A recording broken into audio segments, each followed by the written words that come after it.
Good morning, and thanks for tuning in to KBFG Seattle, 107.3 FM on your radio dial if you're in North Seattle, and streaming everywhere at www.kbfgseattle.org/listen.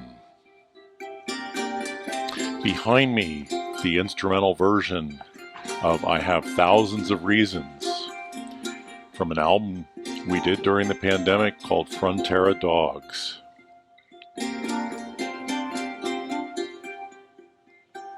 This was recorded in the lobby of a hotel in Oaxaca on ukulele. You can hear some of the doors open and close from time to time.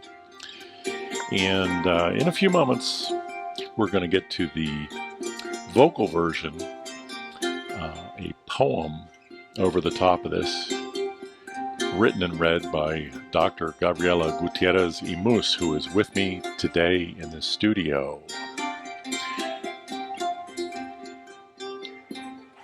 She's preparing some poems, but I just turned her up and she's going to say hello to our listeners.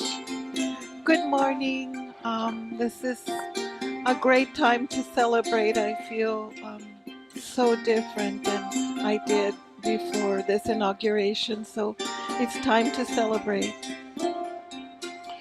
And she's sorting through a whole lot of poems right now and is going to be presenting a lot of different Chicano writers over the last 100 years from a book that she is just wrapping up right now, and more on that in a bit. Thanks for tuning in. KBFG is an all-volunteer, still, I think we could say, brand new community radio station. We are certainly interested in your voice and your representation of your community. If you're interested in working with KBFG, even during the pandemic or especially during the pandemic, a lot of this work can be done from home. That's where we are right now, broadcasting from the bunker. And we invite you to join us. The best way to get in touch with us is at our website, kbfgseattle.org. We've got a response form there, and we'll get back to you. We help you get going. We would love to have your participation in our radio station.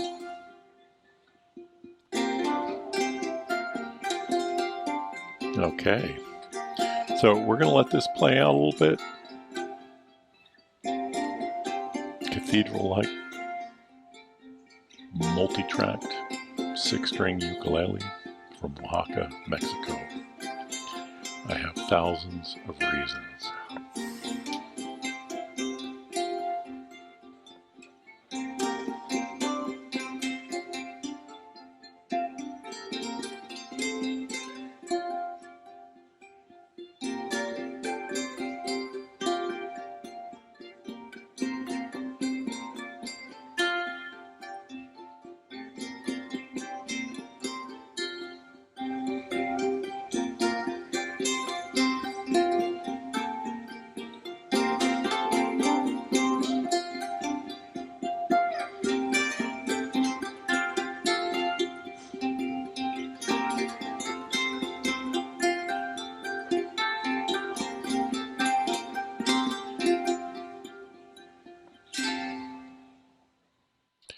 And we're going to follow that up with the vocal version of this. This is a poem by Dr. Gabriella Gutiérrez y Muhs.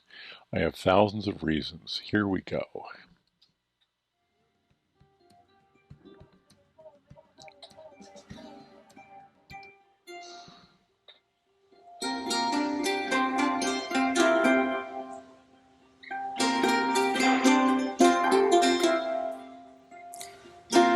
Thousands of reasons, but you will only hear one, because the ants have fumigated your soul. I have potions of ink, but you won't use them. They walk hand in hand with narcissism. I have cold compresses given to me by an old woman, but they believe it is cold. so you won't help them with climate change. I finally have birds that stay, but you put chicken wire on their legs. I know of a key card. I know of a key card that erases hate, but I have no door to place it. I have pistachios that cure depression, but they believe green is the color of solitude. I have sardines that cure hunger, but the ocean ate them, and the fishermen are drunk.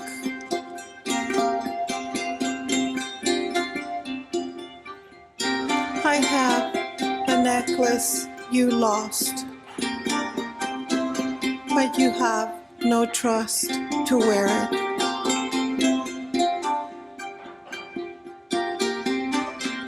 I have thousands of reasons, but you will only hear one. Thousands of reasons, but you will only hear one. My potions of ink are bottomless, but you won't use them. My cold compresses would cool the earth, but you like it warm. Your tan might fade. My key card is useless. You don't want to open doors.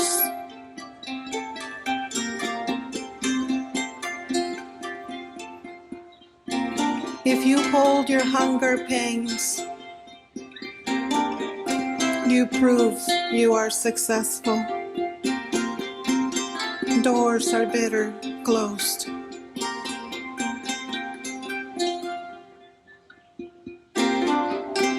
You like your depression.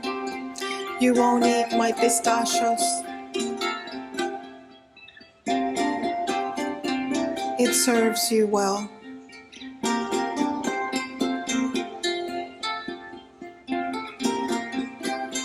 Sardines, they are no longer in fashion.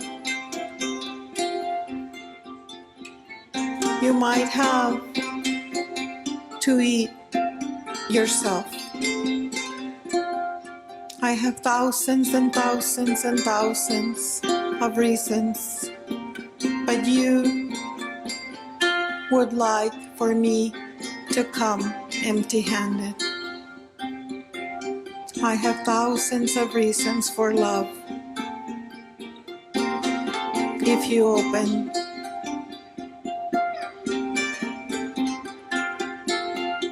if you open, if you are open, in the door of the ocean. And that was I Have Thousands of Reasons. Gabriella Gutiérrez reading there, and that was her poem from an album called Frontera Dogs, released just about a year ago. And you can find that on YouTube, you can find that on SoundCloud, you can find it on Bandcamp.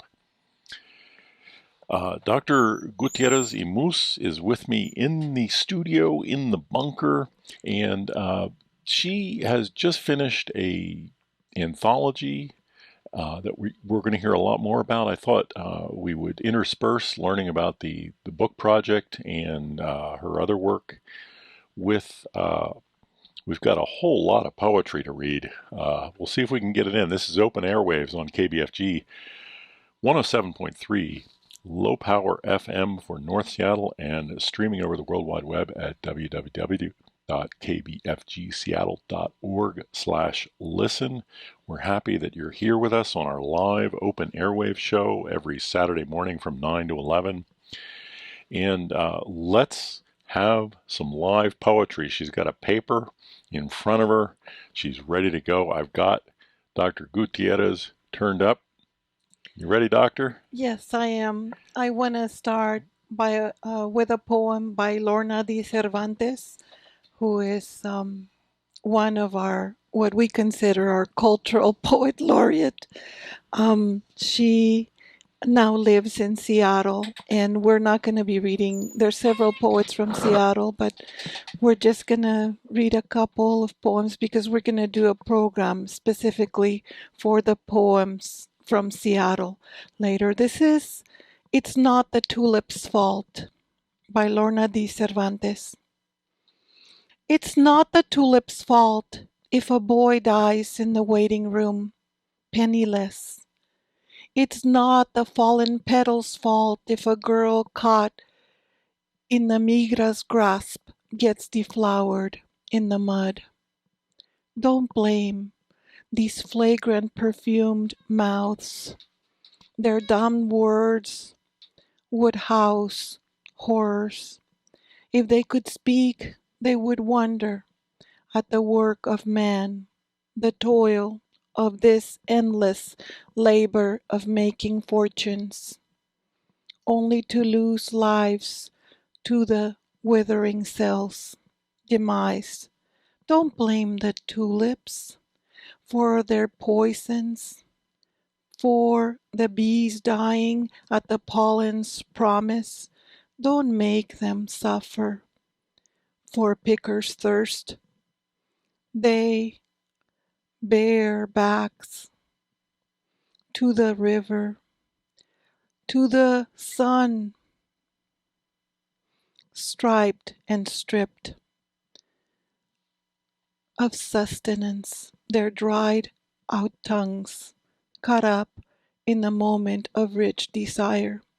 Only they were wealthy with color, with a vibrant fluid of justice pooling in the uneven fields. Once they were worth more than a man, a single hardened heart worth more than 10 women's bodies. Once their fists of bulbs moved earth, weighed heaven. Once they were more valuable than the dirt they linger in. Once they were winter's bitch, holed up in their dank holes waiting. Once $100,000 bills fluttered over the promise of these purple hearts, these fiery red heads and yellow ribbons of silken hope. Once an entire country lay in their immigrants' wake, their green fingers poking at heaven like the devil's cock. Once an entire nation lay captive at the feet of the harvest. Once an entire nation was held captive, and the earth beneath their feet, stolen and pockmarked with a quest for gold.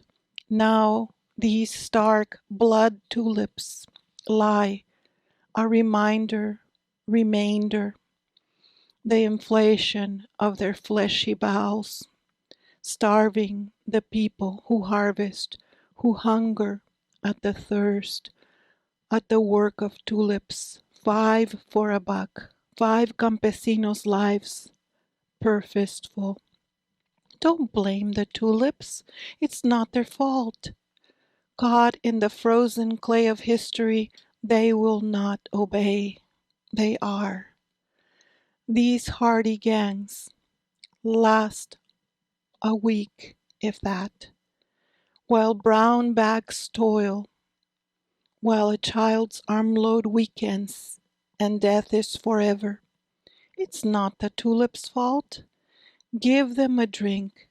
Tell them what the sins of the fathers have sown.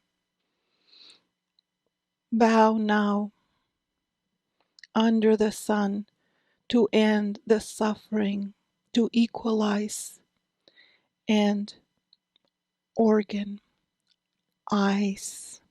organize, organize, organize. That's the first one. We have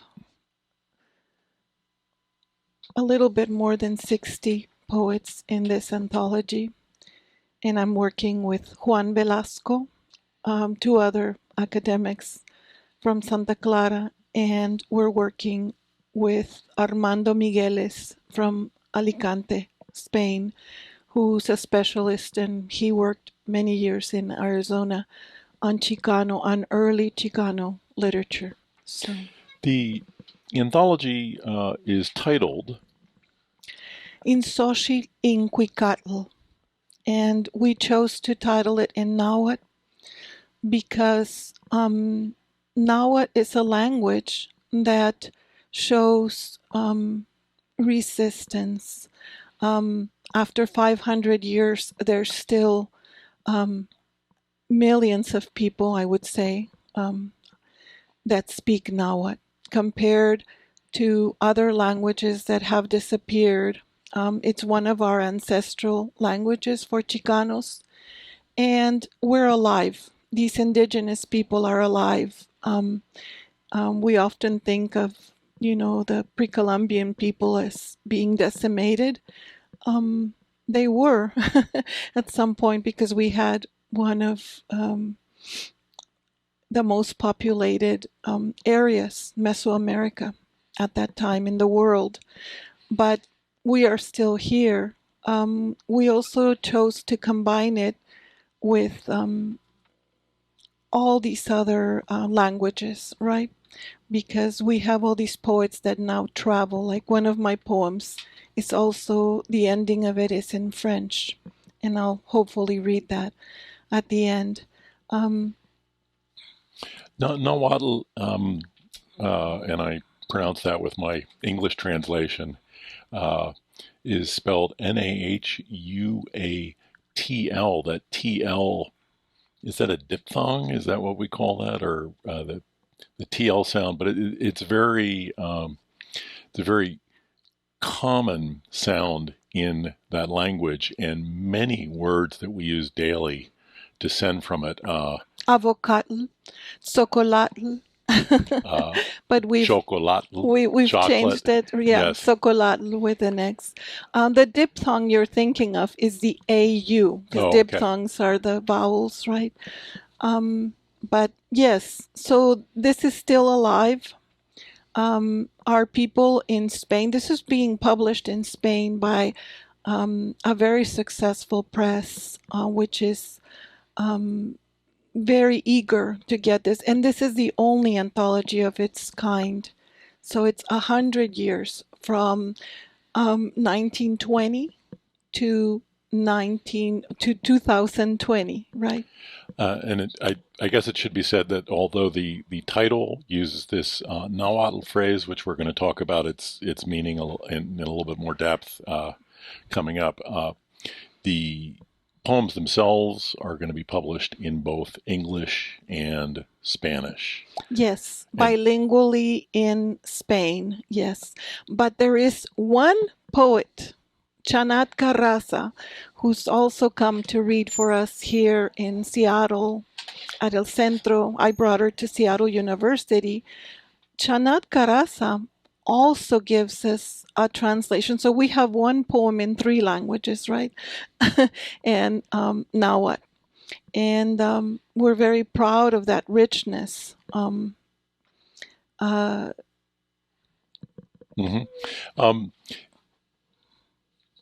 Now, you speak a lot of languages, and I've heard you. You are completely fluent in English and Spanish and French, and can do okay with about 5 minutes warning in Portuguese and Italian. Did you ever learn any Nahuatl? It's only in the last, I would say, 30 or 40 years that we're recovering these languages. And for example, I reviewed an anthology that came out in Mexico a few years ago, not that long ago, that was precisely in Mixtec and Nahuatl.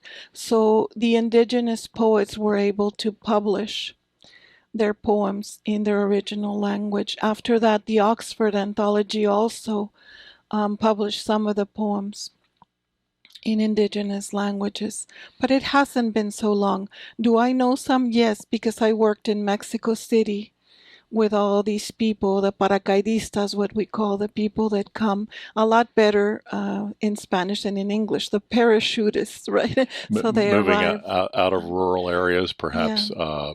pushed off land and coming to urban areas. With the myth of the city. That's what was happening when I was there in the early 80s. Yeah, but very, very little money in their pockets. And These are the little indigenous boys selling chiclets to you. Who, well, when I was there, I was working, trying to get them to go back to their own nutrition, their own ways. We were educating. But anyway, that's another matter. Not to paint Mexico as any kind of utopia, but I looked up Nahuatl, and I read that Mexico passed a law in 2003, General Law of Linguistic Rights of the Indigenous Peoples, recognizing Nahuatl and 63 other indigenous languages as national languages in the region where they are spoken and have the same status as Spanish, at least legally and theoretically, socially, within their respective regions. And it reminds me of the inauguration events that we watched on Wednesday, and Ms. Lopez speaking in Spanish, which may have been possibly the first Spanish words uttered at an inauguration ceremony.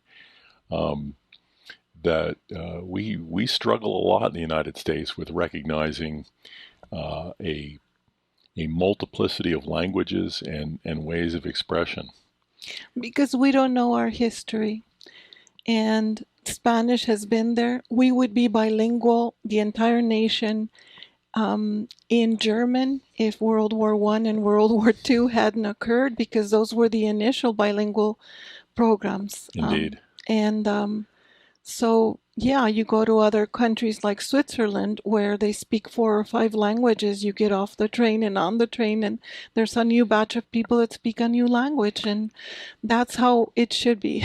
And I think if you and I had a nickel for every time we heard an English-only speaker in this country say, well, I would really like to learn Spanish. Well, have we got a treat for you, listeners? Because we're going to give you some poems in Spanish. Yeah. We will probably do some of them. We'll do a reading in English and a reading then in Spanish, or a reading in Spanish first and then in English. If you're not a Spanish speaker, you still know some words, and step 1 in learning a language is to let it wash over you and just listen to the music and get the music under your skin. Step 2 is to work real hard. Step 1 is to let it wash over you and don't just shut down. I'm sure there's a lot of people around you that speak Spanish. I always, in my Spanish 1 class, I get my students to find, where am I going to find this person? I said, well, they're washing your windows, they're they're making your food, and they do find them. I asked them in the first week, go find someone and ask them some questions with the first Spanish sentences that you've learned. As Neil Young said, washing your windows and shining your stars. How about a poem in Spanish? Yes, and I would like to ask you to read this one in English. Okay.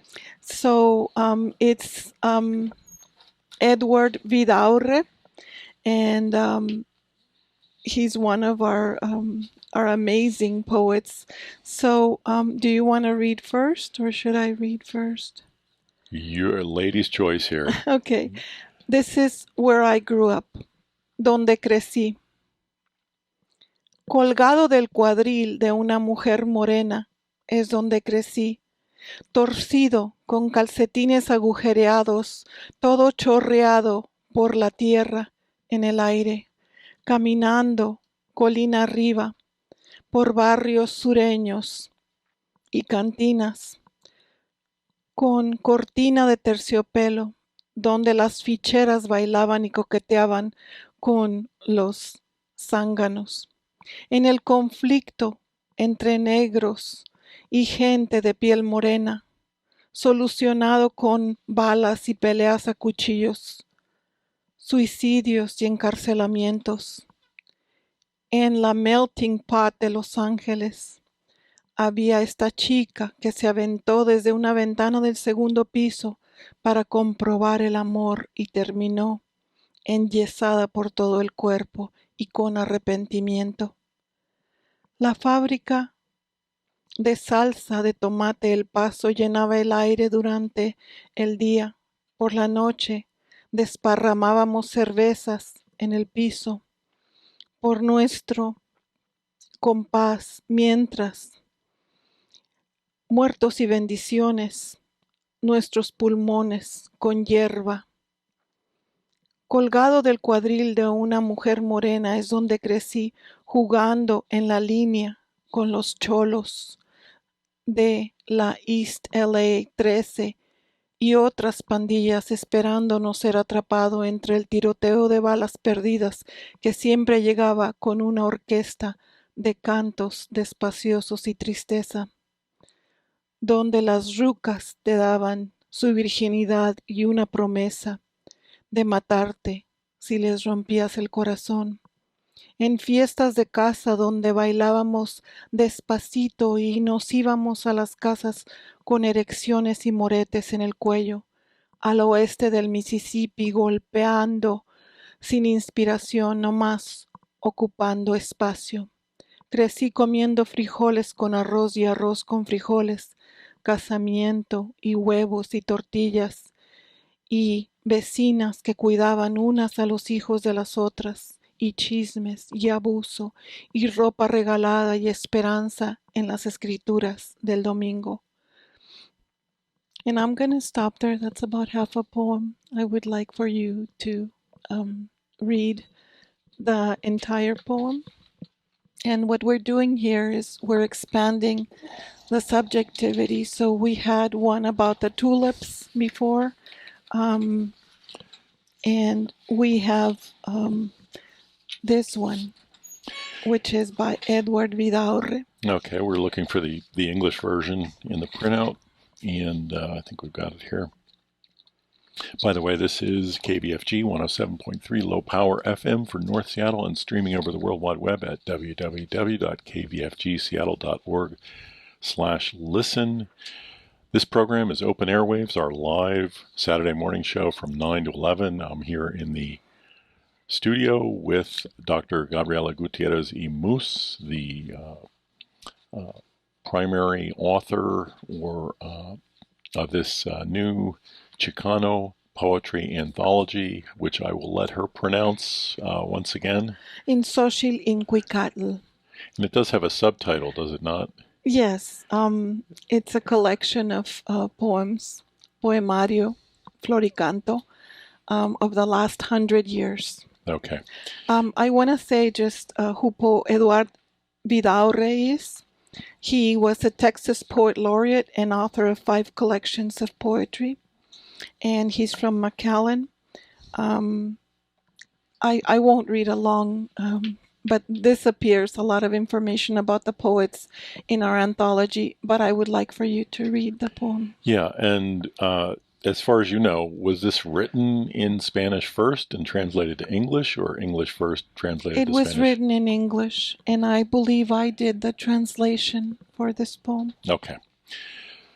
Where I Grew Up, Edward Vidaurre, after Wanda Coleman's Where I Live. At the hip of a brown woman is where I grew up, torcido con holy socks, todo choreado from the tierra en el aire, walking up the hill, through the sureño barrios and velvet curtain cantinas where ficheras danced and flirted with the deadbeats. In the conflict between black and brown-skinned people dealt with by bullets and knife fights, suicide and incarceration, and la melting pot de Los Angeles, There was this girl who threw herself off the second-story window to prove her love. Ended up in a body cast and regret. El Pato, tomato sauce factory, filled the air during the day. At night we spilled cerveza on the ground for our deceased homies and blessed our lungs with yesca barata. At the hip of a big brown woman is where I grew up, playing down the line with the cholos of East LA, Trece, and other pandillas, hoping not to get caught in the crossfire of stray bullets that always came with an orchestra of slow singing and sadness. Where rucas gave you their virginity and a promise to kill you if you ever broke their heart in house parties where we slow danced and left home with hard-ons and hickeys west of the Mississippi beat uninspired, just taking up space. I grew up on frijoles con arroz and arroz con frijoles and casamiento and huevos and tortillas and vecinas that looked out for each other's kids and chisme and abuse and hand-me-down ropa and hope in Sunday scripture. At the hip of a big brown woman is where I grew up. Neighbors with old black man Curtis who kept his Cadillac looking fresh, his pants perfectly creased, and his hat tilted just right for the grouchy old lady across our flat keeping us bola de carroncitos off her manicured grass. On welfare and minimum wage is how we grew up. No money for new shoes, just Budweiser and money for the races where I got lost while Spectacular Bid, being led by Bill Shoemaker, finished off a perfect season. I grew up across the street from my elementary school where my favorite teacher was born in Louisiana and died of the same disease that took my dad's life. 30 years later, where cops walked the beat handing out baseball cards of our favorite Dodger players and the Billy Club was the only menace if we... the stick. The best burgers were sold by a Korean restaurant and our family doctor smoked cigarettes while listening to our heartbeats. At the hip of a big brown woman, smog-filled skies, broken down cars, pit bull fights in the back near Clay Hills, with fist-fighting Chicanos and posadas led by activist women and a white priest that would soon bury hundreds of youth praying for redemption and peace. Whoa. Very strong. Yeah. And if you are a beginning Spanish student, I think we would say part of the thing that English speakers struggle with is, at least in Mexican Spanish, perhaps less so in Caribbean Spanish, but in Mexican Spanish, every letter has a sound, and you gotta say it. You can't just slur it. There's not as much English, at least American English, U.S. English is there's a lot of I tell my students that in English you are a ventriloquist and you don't even move your mouth. It's very easy to be a ventriloquist, but in Spanish it's very difficult because we articulate all our sounds. That is the language. So should we do a couple more poems? Yes, and then, yes, and then talk about it. Okay. I want to read this in Spanish. Okay. This is by Aldo Ulises Reséndiz Ramírez. He's one of my former students, now living in New York City and organizing. And I'm sure he will one day have a PhD. He's a brilliant person. His family from Hidalgo, Ñañú, and that's the indigenous group they're from. And these are two short poems that have to do with walls. So I thought we should read them. I'll read the Spanish. This is called El país yace. El país yace entre nosotros. Son las vías del tren de tu espalda, donde mis dedos dibujan un camino, lejos de, hacia la tierra que nos abandona. The country that lies between us is the railroad track on your back, where my fingers trace a path out of, towards the land that barely left us. And of course, there's a second meaning that abandons us, right? And of course, the name is in English. It's wonderful what I love about English. El país que yace, the country that lies. So it lies and it lies, right? Double meaning. This is a young man whose parents picked potatoes, and they still work picking potatoes. And so the betrayal of the earth, that's about that. This betrayal to campesinos, to all these people that were supposed to benefit from what they planted, but a lot of times they don't. They get sick from where they work. And then there's another poem that I wanted to read by him as well, and that is Paredes de Adobe, Adobe walls. Había paredes entre nosotros hechas de terrones ricos de tierra que se convirtieron en puro lodo. Había paredes entre nosotros hechas de zacate verde esmeralda que se convirtieron en pura paja. Había paredes entre nosotros que el sol secó. Había paredes entre nosotros que las lluvias se llevaron. Había paredes entre nosotros que nunca dejaron de existir. Había paredes entre nosotros que nunca fueron paredes en sí. Adobe walls. There were walls between us made of luscious clods of earth that became mud. There were walls between us made of emerald stalks of grass that became straw. There were walls between us that the sun dried. There were walls between us that the rains vanished. There were walls between us that never ceased to exist. There were walls between us that were never walls at all. Wonderful. Yeah, beautiful. Let's talk a little bit about this book project. How did it come about? And I'd like to get into some of the logistics. How do you actually put a book with 60 authors together and translated so it's bilingual in English and Spanish with three sort of chief collaborators? Yes. Yeah, tell us about that. I want to read a little bit from the intro, and because it explains a lot of those things about this in xóchitl in cuícatl FloricantoPoemario collection. And this is part of the introduction that Juan Velasco that we wrote. And I started writing about it. It so happens that you too, but all three of us were at this tablado.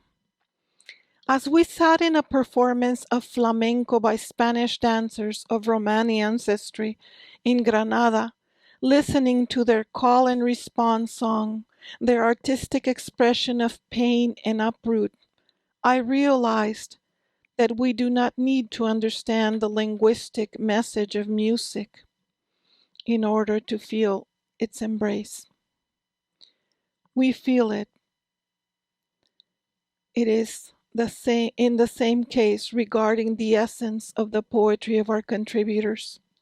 We do not need to speak or read the same Spanish or Spanglish or English in order to be moved by the deep aullido of truth and word song and intonation from our poets. Aú! That's an aullido. Within xóchitl in cuícatl, we bring to you the different joys and laments of those native or immigrants whose ancestors arrived in the United States and oftentimes into a territory that was once Spanish-speaking, the poets for whose ancestors recitation was a regular communal practice, a cry for ancestral languages and a call for new words. With this groundbreaking anthology in xóchitl cuícatl, we want to show the significant contribution of our poets to the American, Latin American, and Spanish literary canon, so Latinx and non-Latinx readers alike now have a chance to appreciate the breadth and history of a literary tradition once limited to a few specialists. In fact, there are quite a few anthologies of Latinx literature, but it is significant how this book illuminates the way the tradition has had an impact in the continents, and it is appreciated by readers in multiple countries and languages around the world. This book addresses also Latinx literature as a complex net of myths and diverse experiences created by history and culture. Myths and experiences have become the language that has supported the hopes of the peoples who arrived and others who left, like the poetry of the tablado. The poetry of our ancestral languages emerges in varied circumstances, but it is always a source of empowerment for those of us who have been othered by the country, who tried to stop us from entering the imaginario of the United States. But as in the case of flamenco music in Spain, with its muralla built in 1492, song has always been able to transcend borders with sentiment and authenticity. And now these Latinx poets traverse the walls of indifference to make it back to the country where their maternal language, in most cases, was born. But in this anthology, we chose the title in Nahuatl because it is one of the ancestral and current languages of Mexico, from where many of the poets' ancestors came, and because the practice of floricanto, poetry and song, is still very much present in Chicano communities in the Southwest and other parts of the United States, as well as Mexico. Through this bilingual anthology, we're bringing readers the poetry of writers who have lived or live actually in the United States, but consider themselves of Latinx ancestry and express themselves in Spanish, Spanglish, or English. The voices of these Latinx authors represent the voices of those who are of Spanish, mestizo, and indigenous ancestry, oftentimes the legacy of colonial times.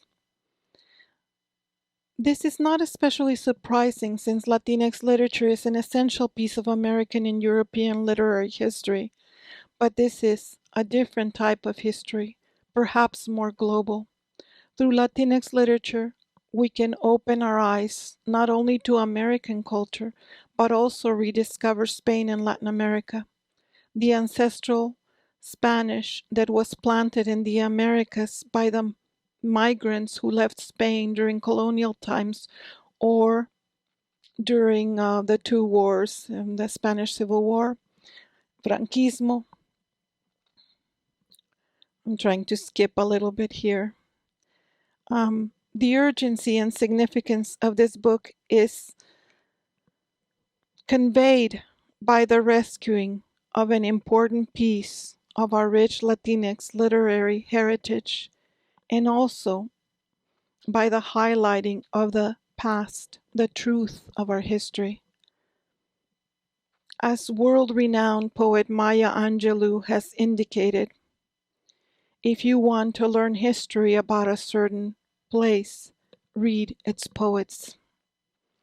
In this book, the reader will not only enjoy the stories created by writers, but we'll also understand the roads that myths take, the way cultures move from one place to another, the ways our understanding of the past illuminate our everyday understanding of the future. The Mexica has envisioned Aztlan, and Aztlan is, of course, this is an aside, our mythic homeland, because when we felt in the 60s we were not accepted in Mexico or the United States, this Aztlan notion, which is where the indigenous people came from, was made our mythic homeland. An island situated somewhere in the U.S. Southwest, a paradise in the middle of a lake, a mirror image of the promised land, Mexico, Tenochtitlan. The many generations of writers who came after have kept this island legend alive. The myth of the American dream has evolved from Aztlan to the Silicon Valley postmodern digital dream, but its evocative power hasn't changed. And this is what these poets, essayists, and novelists have written about: myths, the new hopes, the dreams and nightmares of its people, and the landscapes inhabited by still untamed beauty, as we have heard from some of the poems. And there's so much more I want to read to you, but I'm going to stop there and take some of your questions. Well, thank you so much. That was Dr. Gabriella Gutiérrez y Muhs reading from her introduction to In xóchitl, in cuícatl. Her new, still unpublished and unavailable, but soon to be out anthology of 100 years of Chicano, Chicana, Chicanx poetry. Yes, and Latinx. Okay. It's very important that we've included people whose ancestors came from Ecuador, people who were born in Venezuela. We also have Alicia Partnoy, who's one of the people that survived the disappeared movement that happened in the Southern Cone. She's Argentinian. She's a professor at Loyola Marymount in LA. And she is giving us poems. I wanted to go back and talk a little bit about the meaning of Chicano because, I was waiting for you to think. I just want to do a short station ID, and then we'll get to that. All right. You are listening to Open Airwaves, our live Saturday morning programs. I'm hosting this week. We're on from 9 to 11 a.m. And I'm Eric Muhs, and you are listening to KBFG 107.3 low power FM, relatively new community radio station here in Seattle. Join us. The best way to get in touch with us is through our website, and you can listen there anywhere in the world as well. We're streaming. Just go to www.kbfgseattle.org/listen. We certainly would like to invite you to join with us and broadcast your ideas and your voice. We are celebrating 2 hours of poetry this morning from this new book. I thought it was a great opportunity. I would say, before we get back to the talking about the book and the logistics, I have so many questions for you, but I think we have to say that the stock of poetry went up this week. The highlight of the week was the inauguration, and the highlight, frankly, of the inauguration was the young National Youth Poet Laureate. You know who I'm talking about. Amanda Gorman. Just a fantastic reading, and theatrical too. She looked amazing. I didn't see it, but I was told about a little ring she was wearing, given to her by Oprah Winfrey, a bird in a cage. Can you speak for a moment about the ring that she had and the meaning of that? Maya Angelou, right? The caged bird sings. There you go. And but there's so much more that she encapsulated, because the story of working class people hasn't been told in this country. We've been too ashamed of poor, of poverty, of coming from that. And I've always, it's not victimizing yourself, telling your story. This is how things were. And that's what she also did. She included the poor people. She included the other, beautifully, elegantly, and she was just so beautiful, so there, so authentic, and so wholesome, because she was so proud of herself. And as great art can do, as great poetry can do, it reached out and it grabbed a lot of people. Mm-hmm. I have to admit, I was working on opening mail and clearing off my desk from the mountains of paperwork it seems to build up.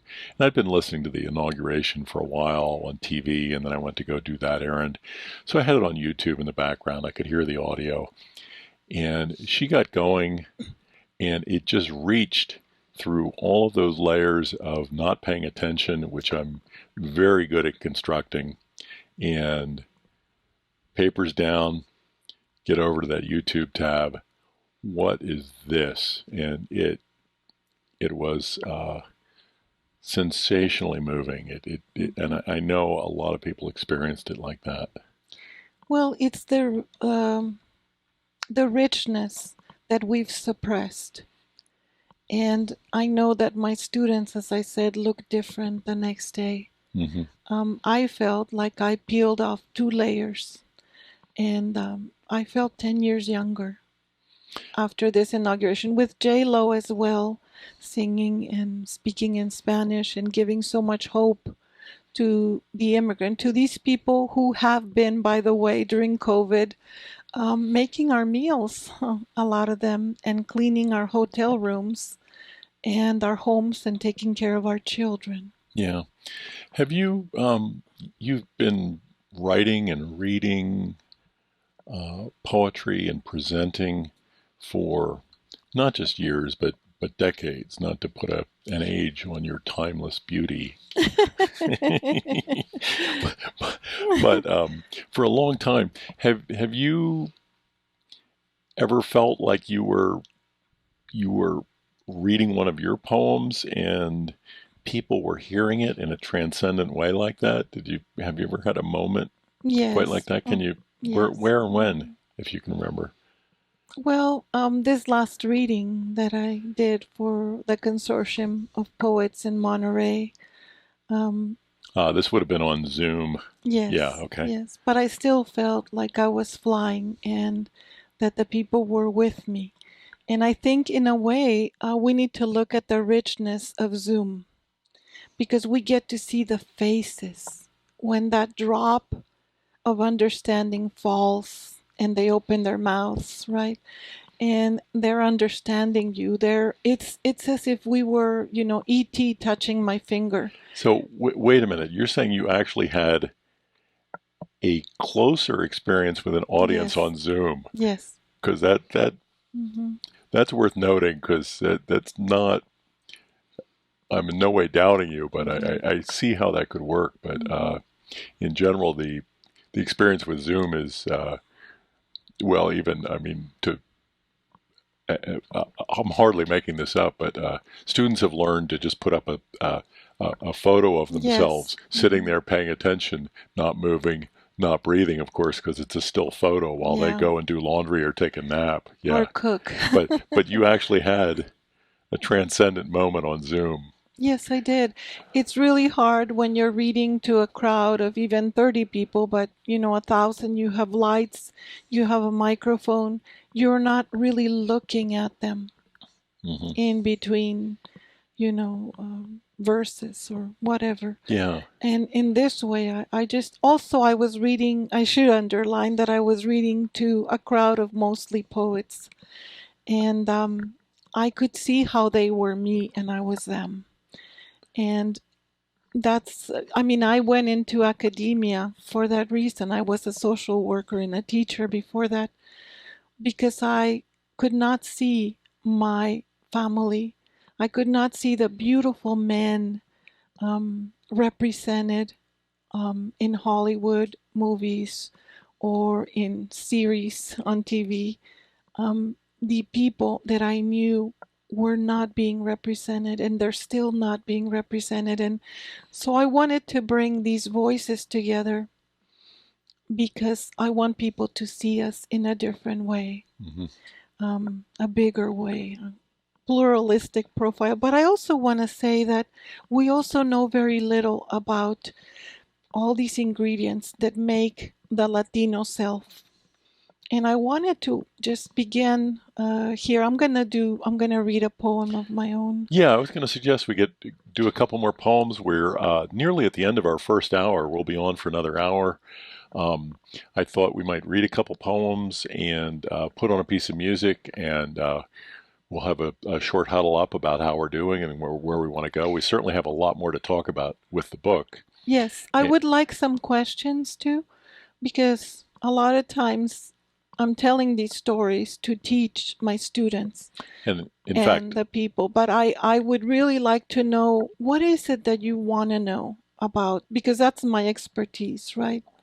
Indeed, the question and a topic I wanted to get to is, and this book is, well, in a way, the egg has been laid, but it hasn't hatched yet. It's not out there and available. But as a very experienced teacher, we're going to talk about how you envision this being used in teaching by other teachers. But we'll get to that. Let's do a couple poems, and we'll take a short music break. And we've got another hour to read a bunch more poetry and talk about the birth of this book. Okay. And its intersectionality, should I say, because there's, in a lot of anthologies, you have mostly, at least the Latin American anthologies, mostly men, a few women, and you have we have everything here. We have trans, we have bisexual people, we have all the people that wanted to contribute and whose voices we felt enriched our anthology. I wanted to bring out this particular ingredient that the Chicano movement and Chicanos embraced, because it was not Mexicans first. It was, it might have been at the same time, but really we underlined the indigenous part of us. And I wanted to read just a couple of excerpts from a poem by Netzahualcóyotl. And that's how I wanted to name my children, but maybe I'll name a cat Netzahualcóyotl. And this was, he lived in 1402 to 1472. He's one of our major poets in the pre-Columbian times. I will create a work of art. I am a poet, and my song will endure on earth. I will be remembered for my songs. My flowers will not perish. My songs will never cease. I, the poet, raise them up. Fragrant, golden blooms that will scatter, they will spread. And this is from Love is Almost Amor, one of my collections, where I start with this quote from Netzahualcóyotl. So I wanted to read you one of my poems that will appear in the anthology, and this is called Comelumbre, Fire Eater. And I think it will be obvious why I wanted to include this subjectivity in our collection. The children eating fire in front of a street light on Avenida Juárez in Juárez is one of the things I remember, engrossed about my childhood. How I admired them, wanted to learn to swallow fire, to be independent like them. whole, old, and mature at a young age, unafraid and unscathed, with the thick skin of abject nothingness. I wanted to bring money home like them, empowered by work, so superior to me how I love them and their ratty clothes, their exaggerated smiles for the American tourist, their ingenuity for survival, their spirits of Jesus Christ. I remember the courageous goings and comings of Mother and I, the zoo we took my grandmother to visit across the line, when in her 80s she came to care for Mom and my dead baby brother. I remember the Plaza de los Lagartos downtown El Paso, where my mother took everyone to see the carnivorous alligators that made her feel alive. And all the people she took to El Paso to visit the zoo, but in reality to El Hospital San Jose, were her nun-friends, compassionate experts on poor women, would get the doctors to see, diagnose, send home with physical prescriptions they often could not buy, the women to Juarez to die, or not so soon. To the one-room home in a vecindad where Mom had found them space around the corner from our house, where they would come to watch TV. We were their living room, their kitchen, their patio, their entertainment, their garage. My mother's richness got them credit at the corner store where Albina gave a discount to all the poor, while her husband Felipe worked as a mechanic in a factory in Chicago, lived in a small room, slept and worked like a monk, and sent her his check every other week to upkeep the store, support the tweens, feed the neighbors, and the other two crazy teenagers. Don Felipe, the serious man we barely knew, she barely knew, who only visited every 2 years. The lonely, faraway man we all loved, because he made my mother rich. Two tranvías, the buses that use electricity, not gas. My mom would say, tricking her cousin to go with her to see a doctor that could tell her about her cancer without throwing up. She instead wanted to think she was bewitched. If that were the case, at least Rosa, Pedro Chico, Pedro Grande, and she would not have to work so hard for medicine. Embrujada, bewitched. So that's one of them. I'll read you a cheerier one. All right, now we'll take a break. Yeah. This is where the birds, well, I don't know if this is cheerier, but where the birds sing, Donde cantan los pájaros. And of course, all of these poems are going to come out in this anthology. I hope the anthology of the century, in 2 languages. Always go where the birds sing. Even the crows will give. The cows will lend their bodies graciously as bird rugs. That ray of light that comes through the glass door is a sign of the future. No lo desprecies. Don't disdain it. I can think of a few songs with tears, and although we prefer laughs, I think of them in Spanish, as tears are not so tragic. In Spanish, our Muslim backgrounds, our pre-Columbian memories know that tears are a gift for Allah and all the other gods. Yes. The white noise in my head is always a sad Mexican song. I am a believer. I believe in birds, songs, cows, crows, and tears. All right. We are KBFG 107.3 low power FM for North Seattle and streaming over the World Wide Web at www.kbfgseattle.org/listen. We are community radio and we invite you to join us. Check out our website. Hey, we've got about 55 minutes left in our Open Airwaves live radio show every Saturday. I'm with Dr. Gabriella Gutiérrez y Muhs, reading poetry because it's a great week for poetry.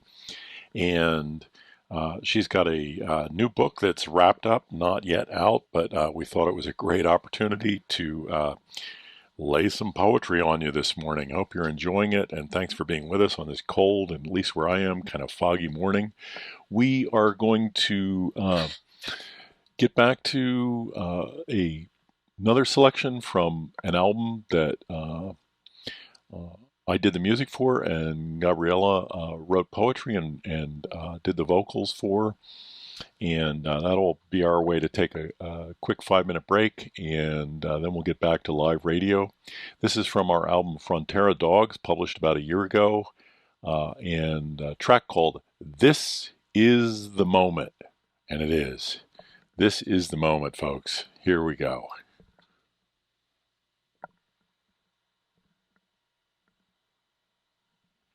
Oh, I'm sorry. Wrong fader. Let's try that again. It turned out that was not the moment. What I really meant to say is, this is the moment. Yeah.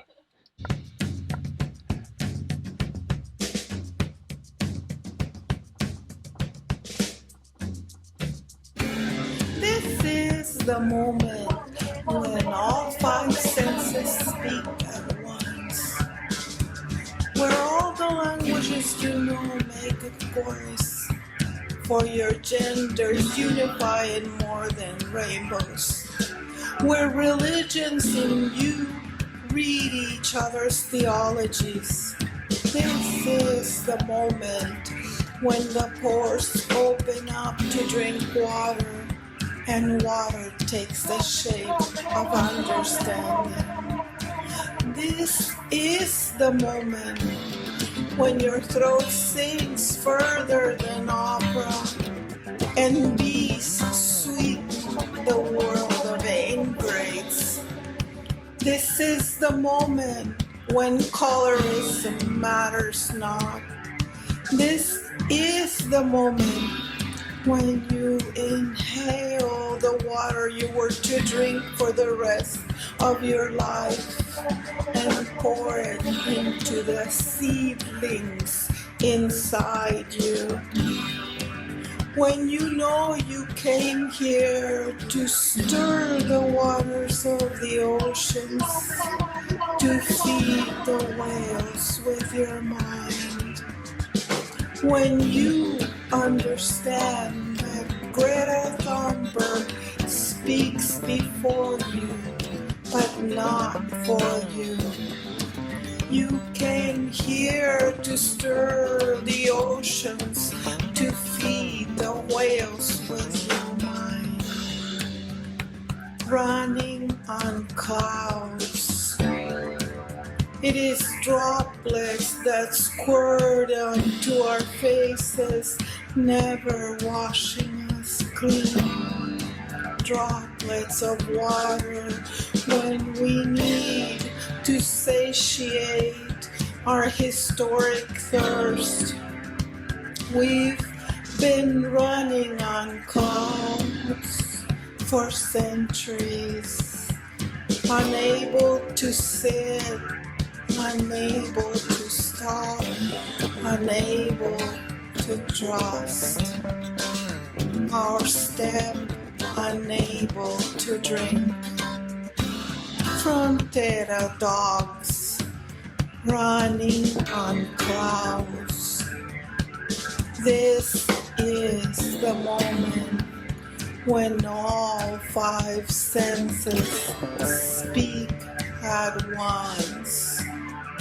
This is the moment when all 5 senses. This is the moment where all the languages you know make a chorus. Your genders unify in more than rainbows, and you stop running on clouds. You run.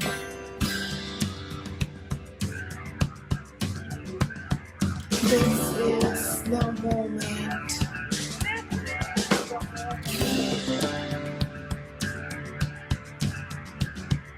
When you know you came here to stir the oceans, to feel the whales with your mind.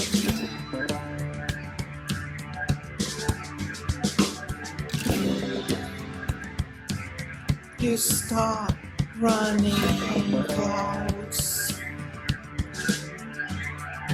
You wash your wounds with words.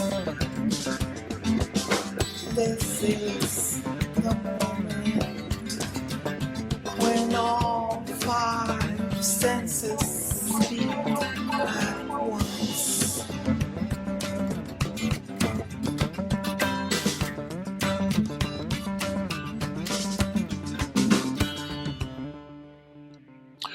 Welcome back. That was This Is the Moment from the album that we did together, Frontera Dogs. You can find that on YouTube and Bandcamp and SoundCloud and all kinds of stuff. I'm here in the studio with Dr. Gabriella Gutiérrez y Muhs. This is KBFG 107.3 Low Power FM for North Seattle and streaming over the World Wide Web at www.kbfgseattle.org/listen. Dr. Gutierrez has just finished working on, is it really finished, or are there just, there's always a couple more details to work out. And I know as we quarantine during this, I have another author. How many mornings did I wake up and have you say that? And she turned into a very, very nocturnal creature during the quarantine. Part of it was she was on sabbatical, and so I usually go to bed at 9, and I think the latest you stayed up working on not just this project, but a lot of it was this project till 4 or 5 in the morning, just grinding away on translations, but also an enormous amount of communication. Mm-hmm. How many hours do you think you spent putting this book together? Well, it's all the emails, you know, back and forth. I don't know how many hours, but it's also a pleasure because here I am offering something to these people who are poet laureates from San Antonio, from McAllen. You know, we have one poet laureate from the Seattle area, Raul Sanchez, and people haven't really acknowledged, you know, their contributions or anthologized them like they should. And so I just felt like I have a gift to give. And it's a little bit like before Christmas when you're so excited that someone is going to open your present because you gave them what they most wanted.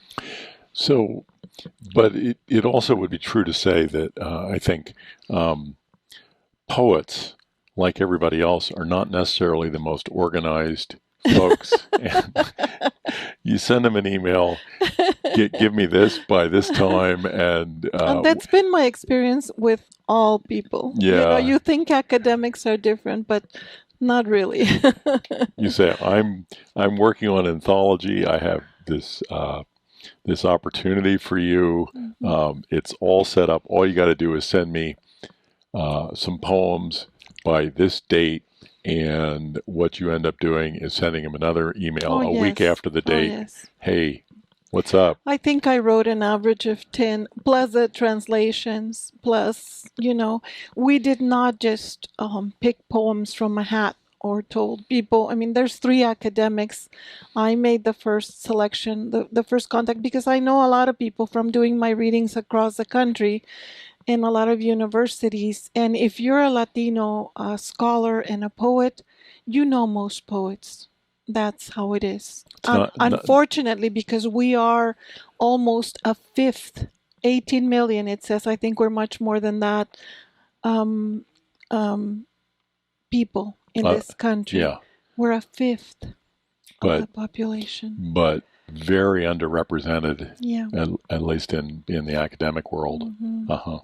So everybody kind of knows everybody else Mm-hmm. to a certain extent.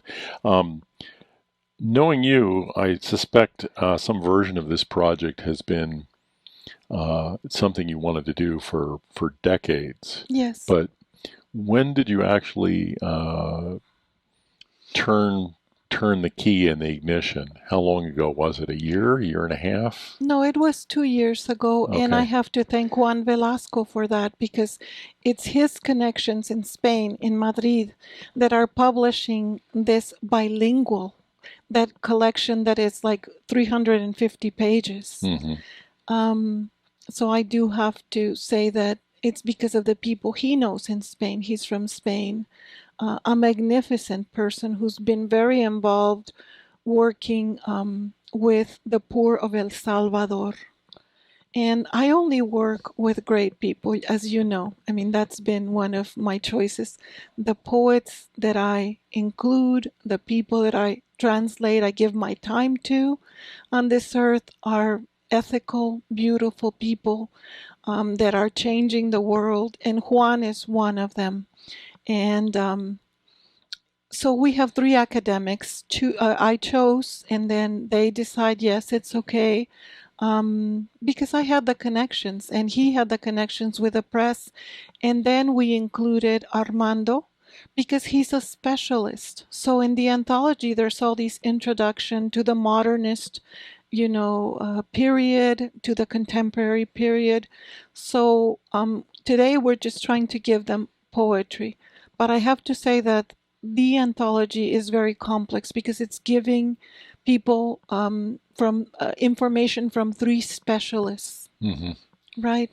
And Armando is a specialist of, that's why we decided to make it 100 years. We would not be able to make it 100 years of poetry without Armando, who is including some poems. He was focusing on the poems from the 1920 to 1960.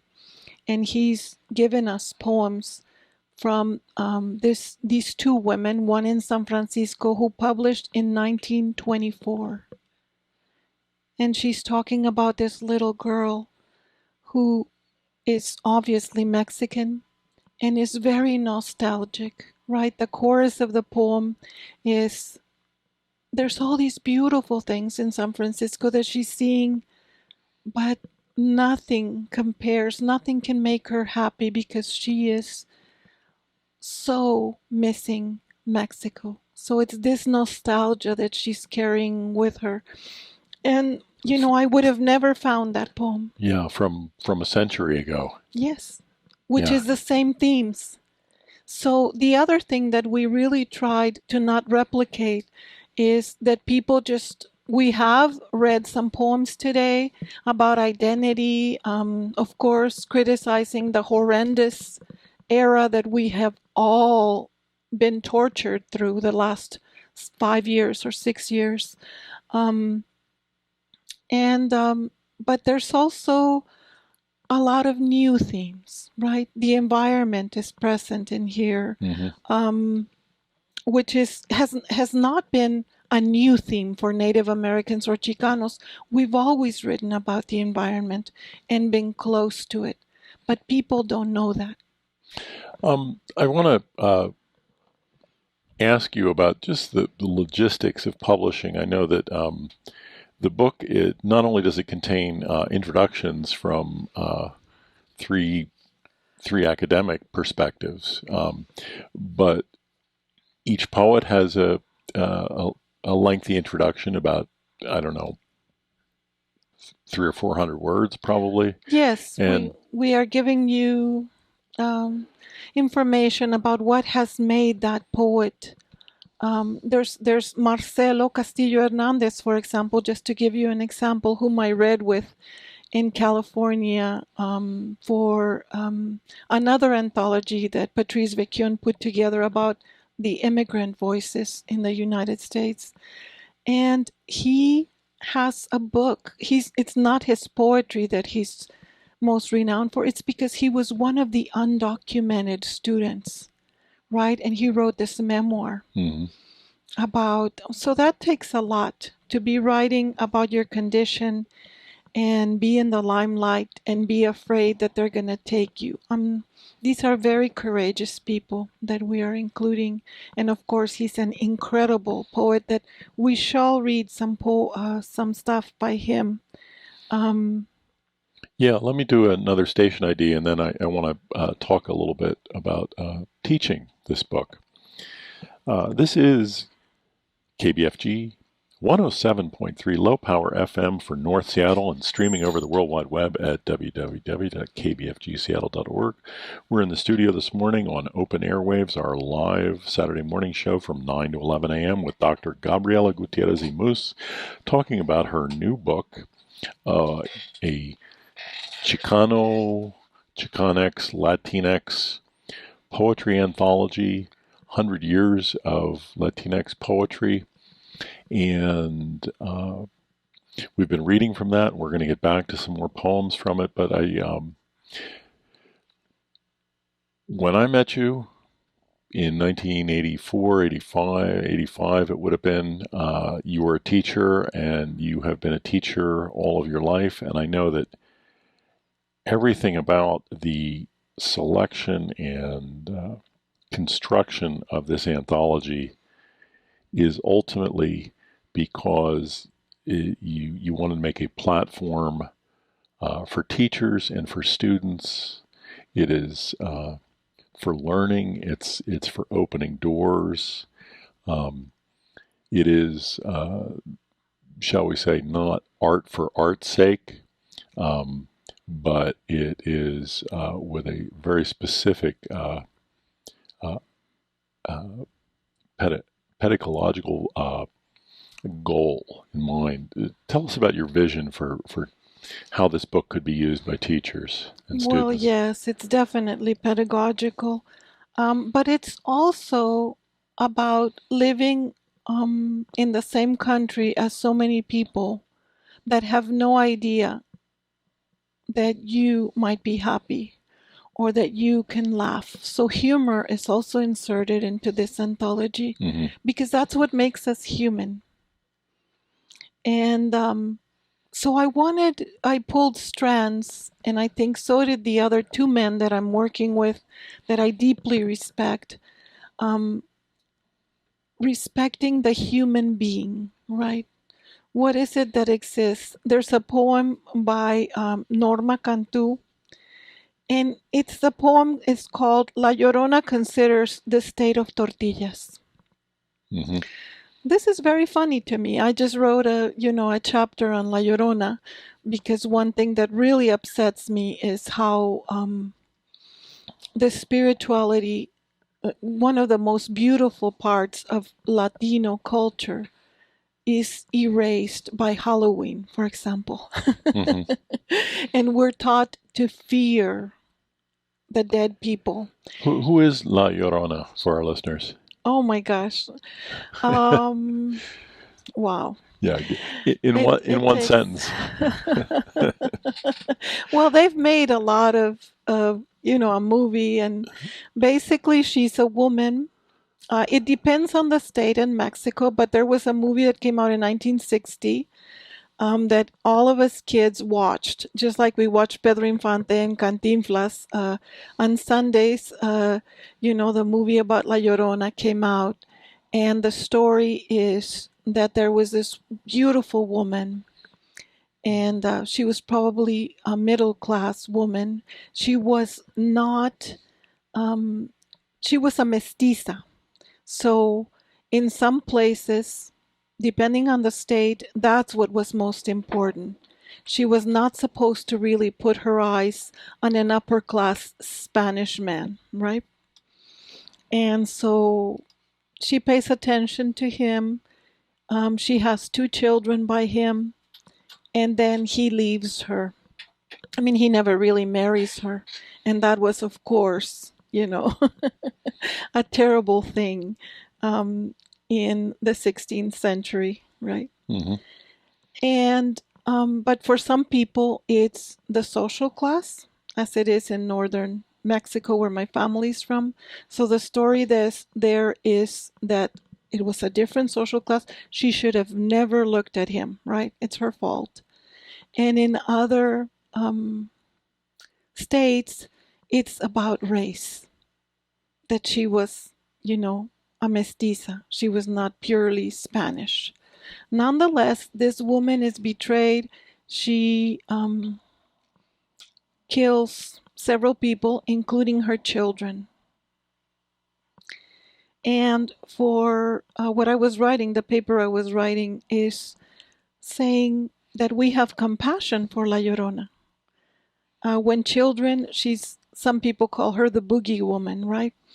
So when you're little, it's like, come inside or La Llorona is going to take you, especially if you live near a body of water, because usually the legend is accompanied by water. There's different versions, 1,000 different versions of La Llorona or more. It's extended into Central America now and South America, this legend that was important in Mexico during colonial times. And it was also telling a story to ask these girls to not go and traverse into another social class or another race, right? So one thing La Llorona is not is just another movie monster that hides out in a deserted cabin, and when the teenagers arrive for a camping party, reaches out and gets them. And what really upsets me about this, of course, she's a killer, she's mean, is that as a feminist and as a woman who teaches women and gender studies, it really bothers me that we blame La Llorona, that we blame the Susan Smiths, that woman who drowned her children, because La Llorona kills her children. And if you've read The Bluest Eye, if you've read other feminist books, novels, you realize that there's only one reason that a mother, unless she's mentally ill, would kill her children, right? And that's because of this massive genocide that occurred in Mexico during the colonial times. So this is very intricate, very complicated. But what's really funny about this poem is that here's Norma Cantú and La Llorona is eating tortillas, right? She knows they sell them in neat packages, cellophaned and counted. They come in whole wheat, yellow or white corn, even red tinted and crisp, ready for tostadas or chalupas. Too easy, it seems, to her, for the truth to be told. She also knows machines can never render a product true. If flour, one misses the familiar smell of dough cooking on the comal, the puffing up one simply must pat down to hear the poof of air escaping. The taste, hot off the comal, melting butter or honey. If corn, the smell is sweeter, the touch rougher, the taste has vestiges of corn on the cob or pinole. El que tiene más saliva, traga más pinole. Weeping woman weeps to see that chemicals preserve and make these tortillas last. I could write poems on the smooth surface or fold them up and eat them. Tortillas are at once food and utensil. I scoop up memories with each bite. And La Llorona, weeping woman, smiles. Lovely. So a totally different narrative from this professor. The most prolific woman I know is Norma Cantu, poet, academic. She's been everywhere. That's the other thing that this collection has. It has Rachel Escamilla, who's lived in China. I, of course, have spent a lot of time in Brazil, in Spain, in France, in Mexico. There's so many of the poets who are well-traveled and write about those experiences and parallel them to their own Mexican, Chicano, Latino experiences. Mm-hmm. You want to give me something to read? Take a short break. Yes. What would you like me to read? I would like, because we were talking about Marcelo Hernández Castillo, the undocumented, and I'd like for you to read this poem, Remover la Luna in Spanish. Pulling the Moon. Yes. Marcelo Hernández Castillo. I've never made love to a man, but I imagine pulling the moon. I imagine pulling the moon out of his brow. Pulling the moon out of his brow and eating it again, eating and pulling his hair in silence. A kind of silence when the moon goes out, when the moon goes back and forth between us. A kind of silence lit only for a moment, seeing for a moment through the eyes of the horse, through the eyes of the dead horse that burns slower than my hair that burns the moon off, my hair with a hand inside it. Remover la luna. Nunca he hecho el amor con un hombre. Nunca he hecho el amor con un hombre, pero me imagino removiendo la luna. Me imagino removiendo la luna de su frente, removiendo la luna de su frente y comiéndomela y cogiendo su pelo en silencio, el tipo de silencio que aparece cuando la luna se apaga, cuando la luna va y viene entre nosotros, el tiempo de silencio que se ilumina por un solo momento mientras vemos con los ojos de caballo, con los ojos del caballo muerto que arde, más lamentablemente que mi pelo, que quema la luna, mi pelo, con una mano dentro de ella. So, and I want to read another poem by Norma Cantu, one of the most renowned people in our anthology, because I think this is an appropriate poem for the time. It's called Living in Dangerous Times. We live in dangerous times, times that call for dangerous measures, that call for witnessing and protesting, like we did in 1911 when they were lynching us in South Texas, brown bodies hanging from trees, like we did in 1972 when they were killing us in the rice paddies of Vietnam and the highway of Aztlán. Raza must unite, cannot stand by as they keep killing us, the poor, the black, the brown, the ones who cannot, will not succumb. We live in dangerous times. Part 2. We live in dangerous times, times that call for dangerous tactics. Tattooed body piercings or body armor cannot squelch the rising peace of a serene and joyful heart. Part 3. Stop, shoot, die. The heavy smell of gunpowder, the sound of the gun reverberating in the heart, the anxiety of not knowing. Is my child, my husband, my daughter, my wife asleep or dead?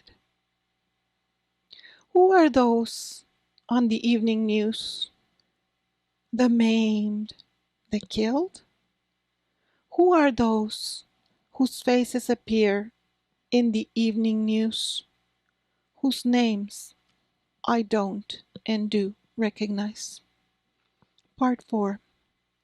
He walks into the casino in Monterrey. Chaos reigns. Charred remains lined against the wall. On the red carpet, the blood, a darker red. And then he sees the foot, her tiny foot, the one still wearing her black sandal.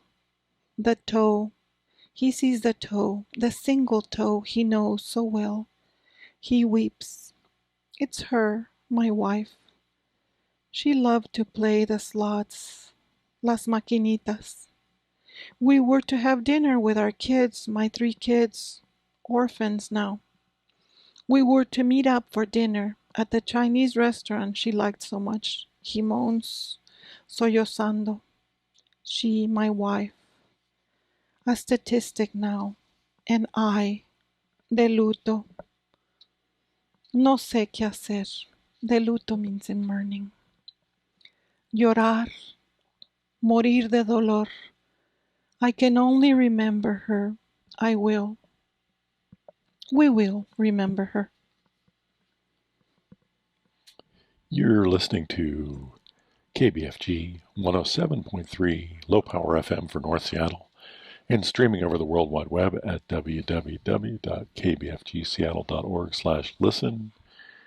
I'm in the studio today with Dr. Gabriella Gutiérrez y Muhs, and we are reading mostly from her new, not quite yet published, Edited collection. edited collection anthology of Chicanx and Latinx poetry over the last 100 years. It's got a name, first title in Nahuatl, which I daren't try to pronounce. In xóchitl, in cuícatl. And we haven't really talked about that. Yeah, let's talk about that title, please. Because what's really important, and I know I read a little bit about it in the introduction, is that floricanto is something that even if you're not bilingual, you know. You know what a floricanto is. So in pre-Columbian times, again, and in indigenous communities, still, flower and song are the most important things in the world. They're the ingredients that give you life, knowledge, history, culture, information, and joy. Flor y canto, flower and song. In xóchitl is flower. In cuícatl. This is what we need to live. Yeah. And it's very easy, because this is what most of us need, right? The people running out there, they're listening to music, and sometimes they sing. I want to also talk about the humor. So, I'm sorry, I just hit the mic. Oh, we heard it. Sorry. I've done that myself, yeah. So there's a poem, it should be somewhere in your pile, but it's by this, the other aspect of the anthology is that we have poets from all over the United States. There's Tino Villanueva, who teaches at Boston University, and he lives in Europe half the year. And his poetry is renowned in Europe. It's been translated into Greek, into many languages. That's another one of our poets. And there's people from the Midwest. I met a lot of people when I edited a collection a few years ago in Kansas City, Missouri. And there's poets from Texas, and Lidia Zulema Martinez is from Phoenix, or lives in Phoenix, Arizona. And this is what I thought was a funny poem. I'll read it in Spanish, and you can... did you find it? I don't think I have that one in front of me. Okay. I do have a different one I'd like go to ahead. read. Go ahead. This is Ode to my Tío Pepe. Tío is uncle. John Olivares Espinosa. Dark-skinned from cleaning patios, middle-aged with head full of hair that smells of Vitalis. He sports a mustache he shaves down to a fine eyelash with a Gillette razor. Having never been married or moved out of his parents' house, always keeping his bedroom door locked to protect his collection of wooden Indian figurines, antique teapots, and porcelain roosters. Acquired on Saturday afternoon drives in his 1965 Mercedes-Benz cherry bomb red with glitter and woofers that boom. Pop that coochie into town to buy amateur artwork at yard sales or estate sales, where he picked up an early 20th century sofa, which is now in the living room with a "Do Not Sit" sign taped on, which also applies to the birch coffee table on which rests a stack of Architectural Digest, a magazine he thumbs through every now and then with his legs crossed, sipping Taster's Choice from a tin cup before Sunday arrives, as well as the nephews, who have slid into their teens so quickly, and to whom he never raises his voice when they become dust devils of trouble out in the back desert. He having one more class in one manicured fingernail than the entire Coachella Valley. My Tio Pepe, who has fresh wine in box, sitting on top of the dryer, will pour us Chardonnay from a spigot into clear plastic cups that sparkle as they catch the light coming through the window as we raise our hands to toast him, his Mercedes, his second-hand furniture, his movie star mustache, the wooden figurines, and everything else he keeps behind closed doors. Oh, I love that one. You got something else for us? Well, I was going to read it. I can't find your version in English, but Okay. I wanted to just talk about this poem, which is another very funny poem to me, but I'll read it in Spanish first. El sacrificio de las papas. El refrigerador huele como si no hubiera abierto en meses. Una bolsa de papas y una jarra de agua de Goshen se encuentran dentro. Cada niño toma turnos abriendo la puerta, esperando que las papas mágicamente se conviertan en algo que no sea papas.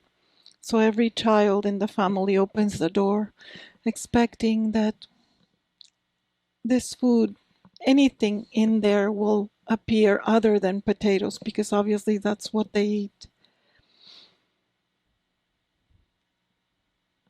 Si se abre la puerta una vez más, quizás se caiga. Maybe the door will fall if it opens once more. La madre abre el refrigerador, hace papas fritas. The mother opens the refrigerator and she makes papas fritas with chili. La madre abre el refrigerador and she makes little square pieces of potatoes. La madre abre el refrigerador and she makes papas fritas, round papas fritas. La madre abre el refrigerador. So every time she tries to make something different with potatoes. Cada día el padre regresa a casa más hambriento que sus hijos. Ha piscado comida que no se les puede dar. The father is hungrier every day and he's picked food that he cannot give his children. Les enseña el significado de la ironía. He shows them the significance of irony. Que los campesinos no puedan comprar la comida que cultivan. Ya ni se molesta en preguntar. He doesn't even ask anymore. ¿Qué hay de cenar? What's for dinner? Hoy un conejo dio su vida por nosotros. Today a bunny gave its life for us. Esperó el tractor de papi, se arrojó sobre él.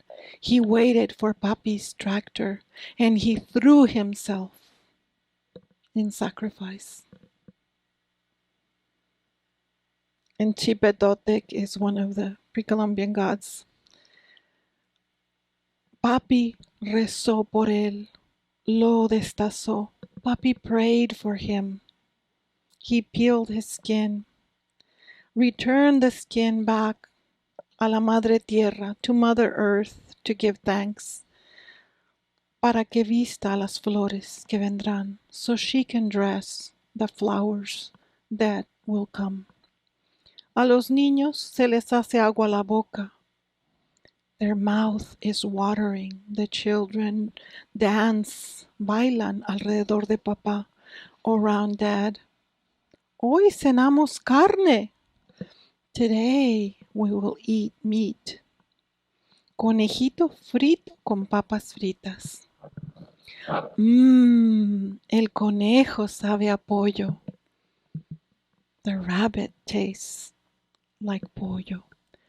And I remember so well, I really identify with this poem, but it's also funny if you can.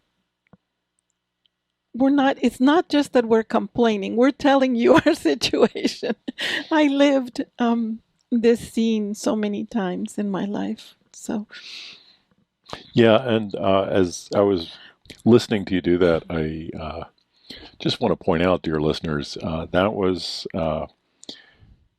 someone at the absolute top of her game doing simultaneous translation, which I know you've been doing all of your life since you were your father, your Spanish speaking father took you to buy a used car at 5 years old. yes. That she makes it sound easy, but you try it. You try it. We are just about 13 minutes away from the end of. I can't believe I know it. the time goes by when you're reading poetry, and I've got one I want to read. Okay. But I also want to do a station identification, or as you call it, station anification. What is station anification? Oh, that's what I used to hear because I didn't speak English, right? Spanish was my first language, so also importantly, in your household there weren't English speakers who could set you straight if you heard something a certain way. So I always wanted to meet anification. I just thought she was so important, and everybody wanted to say her name. Station anification meant that it was anification. A woman named Anification. It was her radio station. Yes, yeah, I wanted to important. Be. So it was a very good model for me. And do you remember the moment at which you suddenly realized that's not what they were saying at all? Oh, I think I was in high school. Wait a minute. What are you talking about? That's not what this means. Oh, it is? Kind of like, it reminds me of listening to Rolling Stones songs. Mick Jagger is famous for destroying words and turning them into whatever you want to hear, and then is that what he was saying all along? I don't know. But that's how a lot of us learn English. That's how my students learn Spanish, by singing. Mm-hmm. I have in front of me from the anthology. We forgot to do the station anification. Go ahead. This is KBFG 107.3 low power FM for North Seattle and streaming over the World Wide Web at www.kbfgseattle.org. We're near the end of our show with Dr. Gabriella Gutiérrez y Muhs. We have been talking about and reading from her new anthology. Give us the name in Nahuatl again, please. In xóchitl, in cuícatl. Flower and song. Mm-hmm. The things that we need. 100 years of Latinx and Chicanx poetry. I'm going to read because it's right in front of me, and it's a beautiful, beautiful poem. And it's from a poet laureate from the Northwest. Raul Sanchez. Yes. All right. Brown angels at work. They are everywhere. We see them mowing lawns, raking, blowing leaves. Dangling from buildings, tall washing windows, painting, roofing houses, cooking, serving, smiling, parking cars, picking fruits and vegetables, breaking their backs, selling flowers, fruits on freeway ramps, attending church, going to school, college bound. These angels don't fly, they walk the same brown earth like you and I, sowing seeds of prosperity deep down this American soil, moving the economy's wheels on the axles of immigrant sweat, brown angel sweat. Lately, the wheel has lost momentum, stagnant, stuck in discrimination's mud, fear and intimidation. Only brown angels can push this wagon up and down prosperity road. If brown angels could fly, hover over fertile fields and cities, they would do miracles on this American land. All right, we've got about 9 minutes left. I do have a song queued up, which is about 4 minutes long, so we probably have about 5 minutes. I just wanted to say something else about being a teacher, and I was so excited when our president's wife had herself had this dress made for her with all the flowers of the 50 states, the state flowers. And I thought, my gosh, she's a real teacher, because she could really show us what she was trying to teach us, that they were representing everyone. And I think often about this, and I am so very proud to be someone that is able to see the qualities of her students, and I'm very student-centered. I want to thank other people who've helped in this anthology, and that's Veronica Eldridge, who's done the cover. She's one of my former students for 5 of my books, and she's helped formatting. So has Marianne Mork. And all, I just want to say that we're all we're interweaved, we're part of each other. And that's how I see my life, and that's how I see all these poets, that's how I see all these people working to make this anthology happen, because it's important that these voices be out there. We still missed, Eric, we missed a lot of the topics to talk about or represent from the anthology. I want to say there's so much more. You're just basically tasting very few of the vegetables in our garden. We gave you a very, very short 2-hour taste. But yeah, we're nearly out of time. Well, thank you so much, Dr. Gutierrez. You've got a number of other projects going on, publishing projects. I have another anthology of women, Latinas, that is multi-genre. It's going to be published by the University of San Diego Press, and that is also very rich. I think we have about 8 or 10 poet laureates in this. Yeah, and you've got your own collection. Yes. How many Indians can we be? Yeah. Yes. And what is that about in 25 words or less? It started on my trip to India to represent the United States as one of 3 American poets. I started it on the plane. I always write poetry on planes. And it's basically about all these ways of being Indian. And it actually, before that, it started with my children talking to another boy in the back seat, and they were looking at a totem pole, and they were saying, our ancestors made that, because there was no name for Chicano in the Seattle City schools at the time. There was only indigenous people, native people. So they consider themselves native. And this other boy, East Indian, was saying to them, no, you are not Indians. I am the only Indian in this car. So this little fight led me to think about all the ways in which we're supposed to represent indigenous people. Hey, if someone is interested in purchasing any of your books, where would we send them? Amazon, University of Yes. Arizona Press. Oh, they're sold in Amazon, published by different presses. Interviews with Chicanas and Chilenas also. But you can always write to me. My name is online everywhere, and send me an email, especially if you have questions about this anthology. It's going to be out in May. Okay.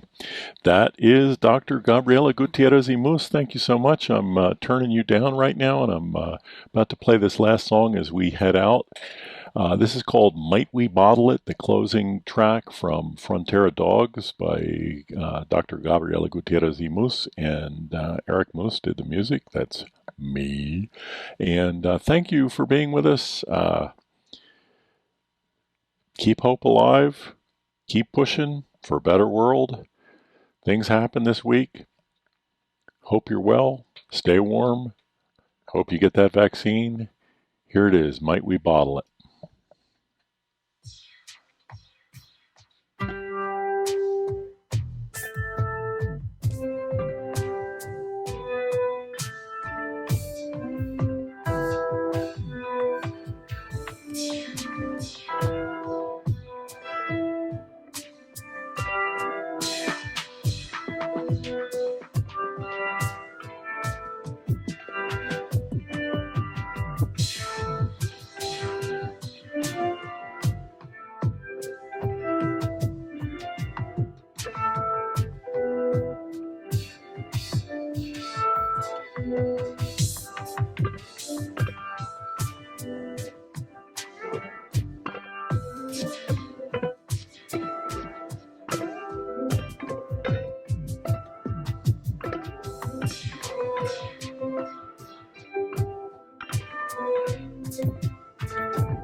That endearing sentiment, your liquid green vision, adapted from the cup of culture, from which it is not. The resounding knock of your just measure, your regard for the chair in which they must sit as yours, the deleted doubt. You ask, might this care be enough? Might her chemotherapy be enough? Might we build enough buildings to take enough cancers away? Promenade them to surrealistic countries with death for foreigners? Tomorrow, while you sleep, while your sleep is a pomade that keeps watch over strangers and friends in pain, and you ask in wisdom, is this enough? Will they keep making cancers? I don't know. There are endless, immeasurable bottles of love in your hands, incandescent bottles of opportunity in your future, rations of compassion in bottles you have watered with patience, weeding out the mud. And you ask, is this enough?